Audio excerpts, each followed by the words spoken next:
I still can't believe we escaped the Ashwinders. You may not realize it, but you are the talk of the school since you saved me that day. I wonder how everyone knows about it. I told my mother in the hope that she would be more forgiving of what I have been up to if it came from me. She likely told other professors, and news travels quickly. Unfortunately, she might, in fact, have been even less forgiving than I'd hoped. If she knew more about what you've done, I suspect she'd be proud. If she knew any more about what I've done, she would never let me out of her sight again.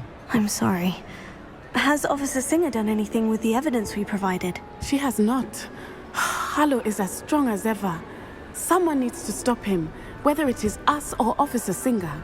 If someone had stopped the monsters like him in Matabeleland, my father would be alive today. What exactly happened to your father? It was a beautiful day. My mother had gone to tend to a neighbor who was ill, and so my father and I were galloping in the savannah. Galloping? Your father was also an animagus, I take it? He could become the most majestic giraffe, and he would carry me on his back, my arms around his neck. We were on our way home when we surprised a group of bandits who had come from our village. One of them saw me just as he removed a scarf from his face.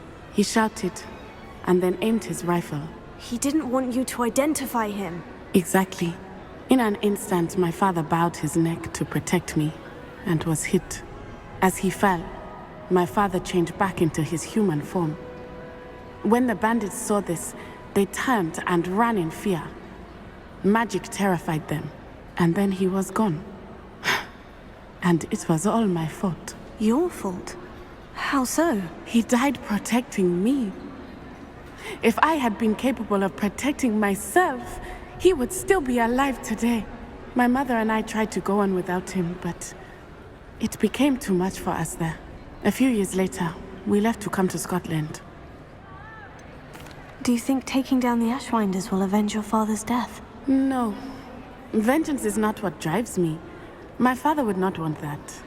He and my mother raised me to believe that it is a privilege to be able to fight for those who cannot. I know there is risk involved, but I feel it is worth it. I am glad you seem to think so too. What does your mother think about all of this? Well, as you saw, she worries a great deal. She is an excellent seer, but I think it bothers her to this day that she did not see my father's death coming. She misses him, as do I. So I believe on some level she understands my need to seek justice in a small way.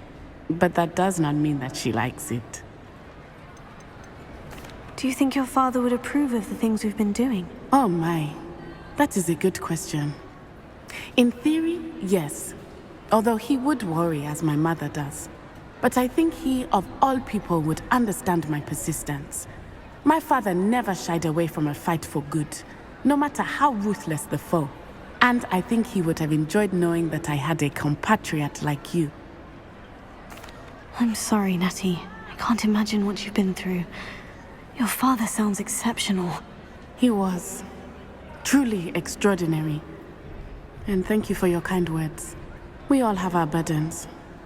My father had a saying about that. Yes, I remember. Rain does not fall on one roof alone. Exactly.